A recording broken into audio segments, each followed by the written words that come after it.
আরজিকর হাসপাতালে ধর্ষণ এবং খুনের ঘটনা কেটেছে 1 মাসেরও বেশি সময়। প্রতিবাদে ঝড় উঠেছে বিভিন্ন মহল থেকে। ন্যায় বিচারের দাবিতে প্রতিবাদে গর্জে উঠেছে গলি থেকে রাজপথ সর্বত্র।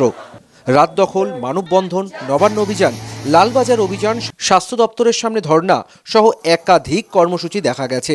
প্রায় প্রত্যেক দিনেই বিভিন্ন রাজনৈতিক ব্যক্তিত্ব বিভিন্ন মন্তব্য করছেন। কেউ কেউ আবার বিপাকেও পড়ছেন, কিছু মন্তব্য কিছু বিতর্ককে কেন্দ্র করে। তবে এ বিষয়ে প্রথম থেকেই কোনো প্রতিক্রিয়া পাওয়া যায়নি সর্বভারতীয় তৃণমূল কংগ্রেসের সাধারণ সম্পাদক অভিষেক বন্দ্যোপাধ্যায়ের।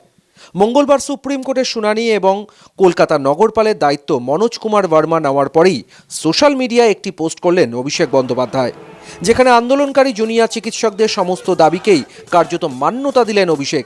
এক্স হ্যান্ডেলে এমন পোস্টের পর আন্দোলনকারী চিকিৎসকরা জানিয়েছেন কাজে তারাও ফিরতে চান। আমরা অবশ্যই চাই অভিষেক ব্যানার্জি যে এক্স হ্যান্ডেলে পোস্ট, আমরা চাই তার মতোই করে কাজে ফিরতে।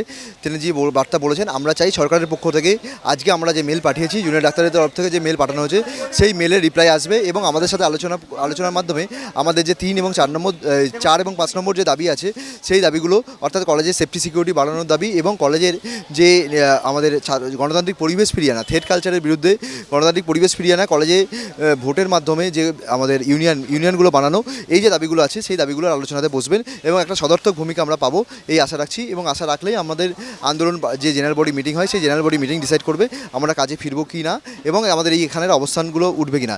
অবশ্যই আমরা কাজে ফেরার ব্যাপারে যত দ্রুত সম্ভব কাজে ফিরুক, আমাদের দাবিগুলো মানা হলে দ্রুত সম্ভব আমরা কাজে ফিরবো। কাজে ফেরার ইচ্ছা প্রকাশ করলেও তারা কিন্তু বারবার একই দাবি করে যাচ্ছেন। নিরাপত্তা সুনিশ্চিত করতে হবে। তাদের দাবি মেনে নেওয়া হলে পুনরায় আবারও কাজে যোগ দেবেন আন্দোলনকারীরা।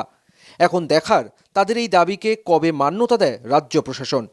ক্যামেরায় সমর মজুমদারের সঙ্গে মহুয়া দুয়ার রিপোর্ট, ভারত টিভি, কলকাতা।